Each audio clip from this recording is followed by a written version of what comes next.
Come to Daddy is a 2020 film. It's a dark comedy, drama, mystery, suspense film that was released in February 7th of this year, and it's directed by Ant Timpson, who's is I guess I've never heard of him. It's his directing debut, and this film stars Elijah Wood, Stephen McHattie, and Martin Donovan. And we follow a guy named Dorvell Greenwood, who's played by Elijah Wood, who is a privileged man who receives a letter from his estranged father, and who he hadn't seen for over 30 years. And after receiving this letter from his father, he decides to head to his father's remote coastal cabin up in the Pacific Northwest to have father son catch up. Now, upon arriving, he starts learning more and more about his the dark mysteries behind his life, and that's pretty much the synopsis of the film.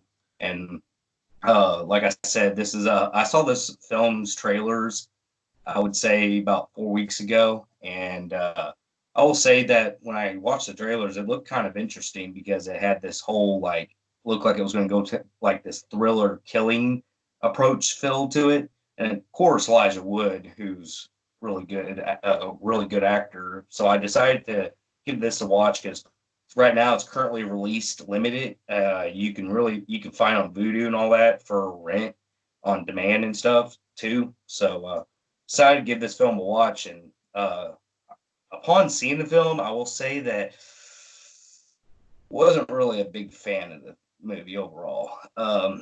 But it does have some pros I'm about to get into. And starting with my pros, I got to say that I liked Elijah Wood's performance in this film. I think it's you can everybody can agree no matter what the film is, he does a really good job. It's a shame because he was such a big actor back in the '90s, and for somebody who did the Lord of the Ring, who was in the Lord of the Rings as the main star, you would think that his career would have took off big time, and surprisingly enough, it hasn't. He did do. He's done a lot of straight to video films, and one of them getting highly praised for his last highly praised film was the remake to Maniac, which he was really good in. Um, but other than that, he's done a lot of like campy films like Cooties and stuff, which I haven't seen. I've seen couple scenes of just he just went that kind of route, and this film is very independent film, so here he is again, and I gotta say he gave a great performance with his character being kind of like a man-child guy who has father issues. Thought he did very well in this film. um, Another pro I got to get into is the cinematography of this film is very pretty with the landscapes where this cabin is set along the Pacific Northwest coastline. Looked really pretty, and the scenes that isn't really about landscape, where it's more the mystery and the darker rooms and stuff. It gets really gritty, and I think both the cinematography of the landscape and the grittiness combined was really good visually. Um, there's two twists in this film. One I really did not care for at all, but the one I do want to praise is there's this twist that I'm not going to reveal out of spoiler reasons, but let's just say that kind of reminded me from M. Night Shyamalan's The Visit, which was kind of a clever twist in this film as well. And probably the last thing I could think of truly that was a pro was in the third act, he gets kind of brutal. And there, I will say for the practical effects and some of the shit that they have, it's pretty detailed. And especially, there's some brutal shit happens in this film. Especially with this one guy who gets his head like shows like his brain and stuff, and it's pretty fucking looks realistic. That's pretty much on my pros. So getting in my cons, I will say that one of the issues one of the big issues I had with this problem with this film is the writing. I felt like the film was it felt like there's stuff in this film like plot points, dialogues, and twists and turns that were just splattered into the film, just thrown in there for the shits of making a feature length film for runtime and just making a film in general, because this what came from an idea of the director, and he's been wanting to make something like this for a while. He finally got the chance to. And that, without saying, I do see what he was trying to do, but I think he's in a rookie standpoint and he feels more like a student. So he's learning, so he's doing stuff, and you got to learn somewhere. But you can see it in the writing big time. And his idea, because I don't know if he fully wrote the movie, but it was his idea. And I think he had parts of the writing where he had somebody do it for him. But it just felt like rookie mistakes in this film in the writing standpoint. Like it wasn't bad, but you can really despict, like, okay, you did that for runtime. It makes no sense. You're just dragging this out. Um, One of another issues I was surprised with this film was how incredibly bored I was. The first, I get that we're trying to develop a thing where, quote unquote, with his father, I'm not going to go into details on spoiler, and him, I get that we're trying to build something there with tension and all that. The only problem is the film is in 30 minutes into the film and 40 minutes into the film, and they're still just going back and forth. And really, it's just, I mean, the dialogue to me, I felt like was off and on. Like, oh, that was cool. You know, I could listen to him, you know, talk about that. It brings up tension, but then it just drops. And overall, just so fucking bored for most of this movie. And then whenever it finally kicks into high gear, it doesn't kick. I personally don't think it kicks in a high enough gear to really ignore what I was been watching, because there's even stuff that I should be excited for and like should be glued to that I thought was so good, and yet I'm still bored. I just can't explain it. One of my other big issues was the tone. The tone of this film, I said earlier, this film is a dark comedy, drama, mystery, suspense, and you probably can keep going on other subgenres. And that's one of the issues in this film is uh, I personally didn't think the dark comedy was needed. It wasn't funny. It stuck out like a sore thumb with the story. If they would have played it off more like a mystery suspense and just focused on that, on those subgenres, probably would have worked out well. But unfortunately, it didn't. So the tone is really all over the place in this film. But yeah, another issue I had with this film that really bothered me was the characters. There's characters I brought into this film that I thought was, I don't understand why they were in the film if they were going to be cut out halfway through the movie. And that has a lot to do with one being a cop who comes to this crime scene and he talks to Elijah Wood's character, and basically he acts like he's on to something. He's going to be part of this movie, and then he doesn't come back. Another one is a coroner who is played by this one girl who she seems like she's taking a liking to Elijah Wood's character, and you feel like there's going to be a lot with them too, because she also helps him coping through what he saw and what he's going through. And really, I don't understand how like you bring somebody into that story and just be cut out so quickly, which goes into my next big con of this film, and this is with odd stuff happening in this film. And going back to the coroner, that's one of them. And there's a scene where they dig in deep with this flood, and it has a lot to do with she has to do something with this body, but then she has to bring the body back to Elijah Wood's house to drop it off. And the reason being is because there's a flood. I don't get where the flood is playing a big role into this film, because I didn't. There's no indication of rain or town. I don't even know what town they're in. There's no explanation on anything in this film.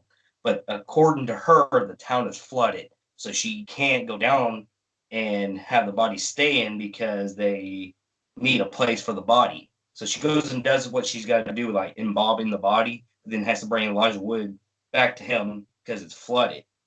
And this becomes plot points of adding to the story of shit that doesn't make sense, because it's exposition of shit that does not blend with the movie. So I didn't get what was going on with why they did that. It's kind of odd. You'll have backup plan for that too. So you can go to the town to mob the body and do all the shit you got to do to a dead body, but you can't store it. If I thought the town was flooded, so there's shit like that really just makes the movie really funky. And another thing that really just threw me off was we get into the third act, and we go to where Elijah Wood's at this hotel, and he's basically after a certain person. And um, we get this weird, really out of this like fucking world scene where he's talking to this one guy, this one hotel attendant, and this motherfucker is supposedly the comedic tiny motherfucker, and really any line he said was retarded. Not to mention he got tricked out of his hotel room because he's trying to get to a certain hotel room and they wouldn't give him the key. So he's able to trick this guy to go somewhere so he can steal the keys by saying there's a woman with big tits outside.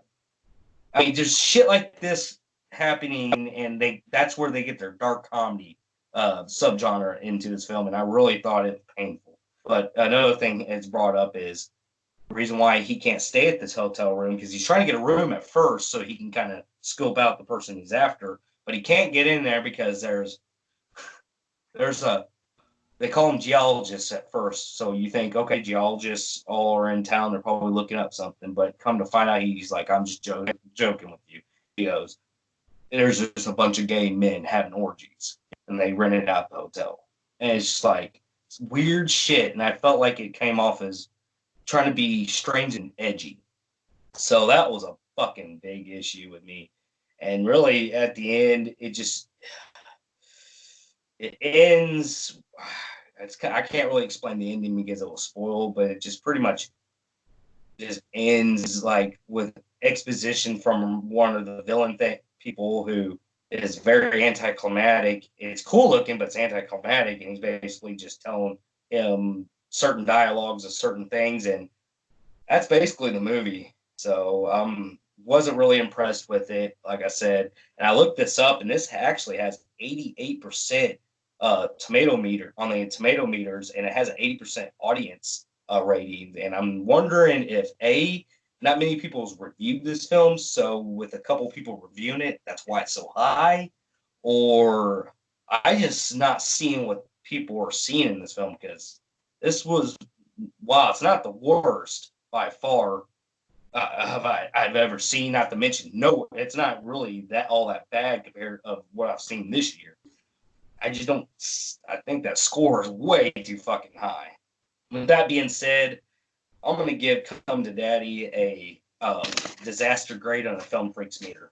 So with that being said, Justin, close it out. Wow, man, yeah, it's quite a story, Eddie. I mean, this is a film that I saw the trailer for it a while back, and it looked interesting, especially because it looked like maybe it was well, they use the term in certain movies, daddy issues that Elijah Wood has, and it seemed like it's something that was kind of going for like weird kind of Well, it is the whole thriller daddy type. issue thing at first. Um, and maybe if it would have stick to that kind of route, it would have been clever. And I do a cool, interesting twist that happens that works, but then it starts losing itself completely out of sense of edginess. And I'll tell you what you get in the trailers where you think it's going to be a daddy slasher movie because that's what you get in the trailers. Don't go by the trailers because this is a totally different movie from the trailers. Like Yeah, 100, like 180. Like I'm talking about you watch the trailer of the Saw and then you turn it on, it was Barney. Like it's it like really last year is with totally Serenity, from the trailer. where it's In like how you fact, described it's it. almost it's kind of like a better, well acted version of Serenity because this movie does go like way out there. Like I don't know about that, but it's not so false to wall Serenity was, but it's still like trying. It's kind of like that, but Yeah, not really. But yeah, yeah, I got you. that's Well, I might check it out it's out of not the worst. That's curiosity why because I gave it disaster grade. I gave it disaster grade. That's why I don't think it's like the worst thing I've seen, but it's something that I probably won't fucking go back to. It was really boring. yeah, it would probably be some if I'm doing like a because I out of curiosity, if I take the time to do like a Elijah Wood kind of marathon to see check out movies he's been doing over the years, I might check out a curiosity on that kind of level, for shits and giggles. So I'll probably I check it out think I sometime. think even his like really his kind of real campy shit like Cooties would probably be a lot better like on the fun level because the problem with this film that really hurts it also like I said earlier, it was incredibly boring.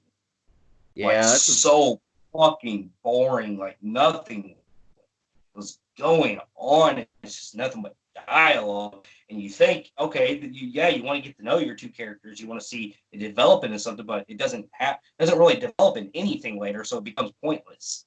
yeah, So that's a bummer. yeah, I mean, because it's yeah.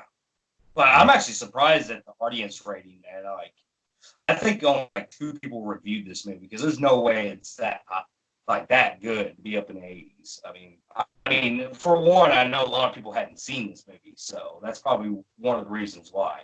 Because whenever yeah. you get a shit ton of people watching and they review, it balances out on the score better. And I'm sure this movie will drop for certain. Yeah. Yeah. Fair enough. Yeah, I'll probably check it out of, curiosity maybe someday. So, for those of you who have also seen the Call Me Daddy, let us know in the comments below what you thought about it. And if you like what you see I here, think you it's can called, feel. hey, I think it's called Come to Daddy, not Call Oh, Me Daddy. sorry. Fair enough. For those of you who have also seen Come to Daddy, let us know in the comments below what you thought about it. And we'll see you in our next review. We'll see you later.